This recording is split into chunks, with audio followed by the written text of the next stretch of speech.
Il y a environ 45 000 ans, quelque chose d'extraordinaire s'est produit en Europe, un événement qui allait changer à jamais le destin de l'humanité et dont vous êtes probablement les descendants directs. Imaginez l'Europe de cette époque, un continent partiellement glacé dominé par les Néandertaliens depuis environ 300 000 ans, peuplé de mammouths laineux, de lions des cavernes, de rhinocéros laineux. C'était leur territoire, leur environnement, ils y avaient survécu à plusieurs cycles glaciaires, maîtrisaient remarquablement cet environnement difficile. Et puis, après une migration progressive depuis l'Afrique via le Proche-Orient qui a pris des dizaines de milliers d'années, des groupes d'Homo sapiens ont commencé à s'installer en Europe. Les premières preuves de présence d'Homo sapiens en Europe datent d'environ 45 000 ans, peut-être quelques milliers d'années plus tôt selon certaines découvertes récentes encore débattues. Ces nouveaux arrivants n'étaient probablement pas très nombreux au début, des groupes de quelques dizaines à quelques centaines d'individus, des populations de chasseurs-cueilleurs nomades se déplaçant progressivement vers l'ouest. Ces migrations n'étaient pas une invasion soudaine mais un processus graduel sur plusieurs milliers d'années, motivé par la recherche de nouvelles ressources et de nouveaux territoires. Ce que vous allez découvrir dans cette vidéo va vous faire réaliser que l'histoire de l'humanité n'est pas celle d'une espèce pure qui a triomphé par supériorité, mais celle d'une coexistence complexe entre plusieurs humanités qui a façonné ce que nous sommes.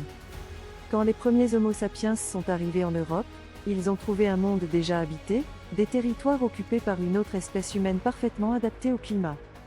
Les premières rencontres entre Homo sapiens et Néandertaliens ont probablement été variées, parfois pacifiques, parfois hostiles, selon les circonstances et les groupes concernés.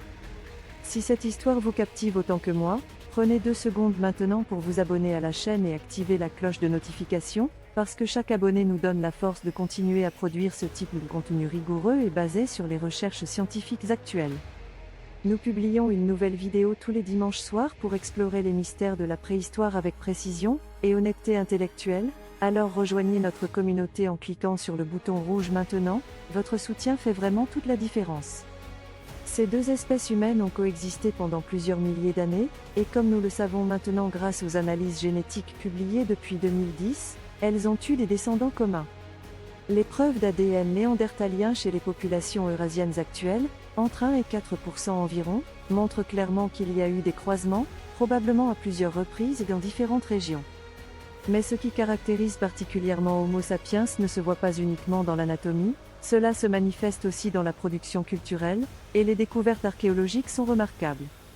Pendant la période appelée Paléolithique supérieur, entre environ 40 000 et 10 000 ans avant notre ère, l'Europe a connu une diversification culturelle et artistique importante.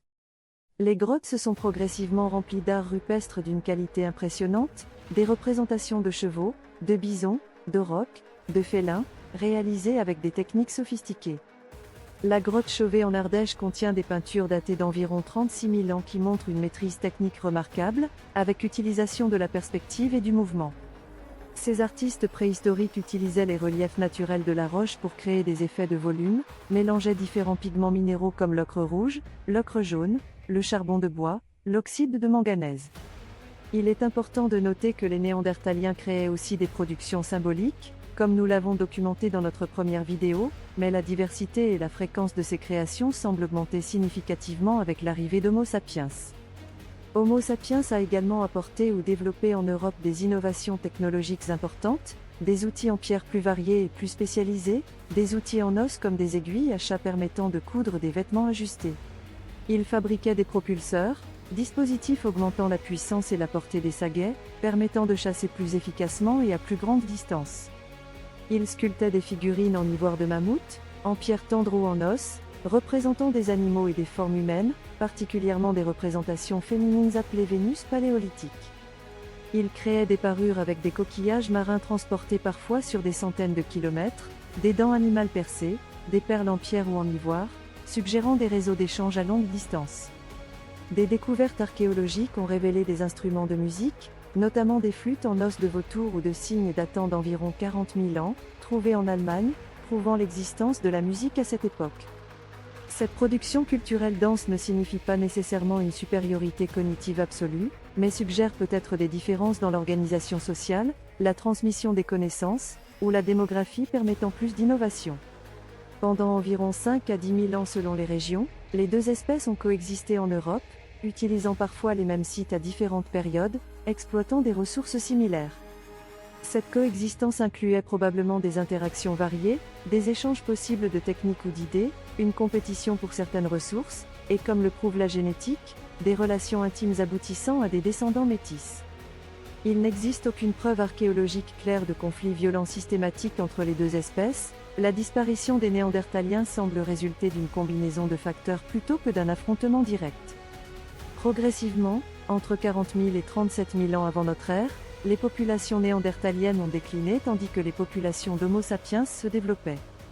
Les derniers Néandertaliens identifiés se trouvaient dans des refuges en Espagne et à Gibraltar, avec des dates autour de 40 000 à 37 000 ans, bien que ces datations soient encore débattues par les chercheurs. Plusieurs hypothèses non exclusives expliquent le déclin néandertalien, une démographie plus favorable chez Homo sapiens avec des groupes possiblement plus nombreux, des réseaux sociaux plus étendus facilitant l'échange d'informations et de ressources. Une adaptabilité peut être légèrement supérieure au changement climatique rapide de cette période, une diversification alimentaire incluant systématiquement poissons, oiseaux et petits mammifères. Des facteurs génétiques comme la consanguinité dans des populations devenues trop petites et isolées, et possiblement l'introduction de pathogènes contre lesquels les Néandertaliens n'avaient pas d'immunité. Il est important de souligner qu'aucun de ces facteurs ne constitue une preuve de supériorité intrinsèque, mais plutôt un ensemble de circonstances historiques et environnementales particulières.